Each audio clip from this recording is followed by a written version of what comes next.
কাশ্মীরে সন্ত্রাসী হামলার ঘটনায় দুই প্রতিবেশী রাষ্ট্র ভারত ও পাকিস্তানের মধ্যে দীর্ঘদিনের বৈরিতা নতুন মাত্রা পেয়েছে। এই ঘটনার পর ভারতের মোকাবেলায় আড়াল থেকে প্রকাশ্যে এসেছেন পাকিস্তানের সবচেয়ে ক্ষমতাধর ব্যক্তি সেনাপ্রধান জেনারেল আসিম মনির। আড়াল থেকে কাজ করতে পছন্দ করেন তিনি, তবে কাশ্মীরে হামলার পর ভারত বিরোধী কড়া ভাষায় হুঁশিয়ারি উচ্চারণ করে নতুন করে উত্তেজনার পারদ বাড়িয়েছেন আসিম মনির। কাশ্মীরের পেহেলগামে পর্যটকদের উপর হামলার ঘটনা সাম্প্রতিক বছরগুলোর মধ্যে সবচেয়ে প্রাণঘাতী। ভারত দ্রুতই পাকিস্তানকে এর জন্য দায়ী করে, যদিও ইসলামাবাদ এ অভিযোগ দৃঢ়ভাবে অস্বীকার করেছে। তবে ভারতের অভ্যন্তরে প্রধানমন্ত্রী নরেন্দ্র মোদীর নেতৃত্বাধীন সরকার ও ডানপন্থী সমর্থক গোষ্ঠীর মধ্যে প্রতিশোধমূলক মনোভাব ক্রমশ তীব্র হয়ে উঠেছে।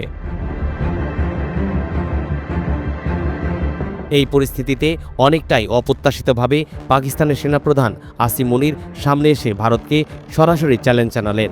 সামরিক মহড়ার সময় একটি ট্যাঙ্কারের উপর দাঁড়িয়ে তিনি বলেন, বান্ডেল থাকলে প্রতি সেনমানিতে টাকা বাঁচবে। বিকাশ সেনমানি বান্ডেল কিনে জিতুন প্রতি লেনদেনে। ভারতের যে কোনো সামরিক দুঃসাহসের জবাব দেওয়া হবে কঠোর, দ্রুত এবং উচ্চ মাত্রায়।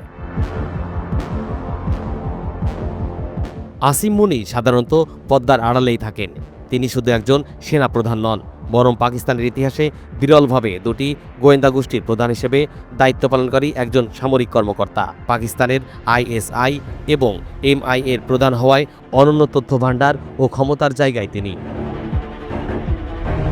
পাকিস্তানের অভ্যন্তরীণ রাজনীতিতে সেনাবাহিনীর আধিপত্য সাম্প্রতিক বছরগুলোতে কেন্দ্রবিন্দুতে চলে এসেছে। ইমরান খানের পতনের পেছনে সেনাবাহিনীর ভূমিকা ছিল সুস্পষ্ট। সেনাবাহিনীর বিরোধিতা করার কারণেই মনির ক্ষমতা আসার পর থেকে ইমরান খানকে কারাগারে পাঠানো হয়েছে এবং তার দল PTI কার্যত নিষ্ক্রিয় হয়ে পড়েছে। এই অবস্থায় মনির নিজেকে শুধু সেনাপ্রধান হিসেবেই নয়, রাষ্ট্রের প্রধান অভিভাবক হিসেবেও তুলে ধরতে চাইছেন।